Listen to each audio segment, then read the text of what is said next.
Welcome back to Stuff About Tutorial. Today we are talking about how to see people you are following on Roblox. Why would you want to know how to see people you are following on Roblox?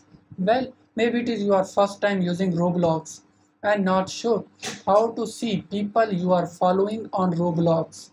So today I am going to show you how to see people you are following on Roblox. Check video description and I will try to leave the written instructions. Seeing people you are following on Roblox is quite simple and the process is easy to do. First of all, open Roblox. Click on display name at top right side. Now click on edit profile. From here you are seeing friends, followers and following. Click on following. From here you can see people you are following on Roblox. There you go. If you wanted to know how to see people you are following on Roblox, that is the easiest way I know how. If you know another way, leave a comment below. Be sure to subscribe for more videos.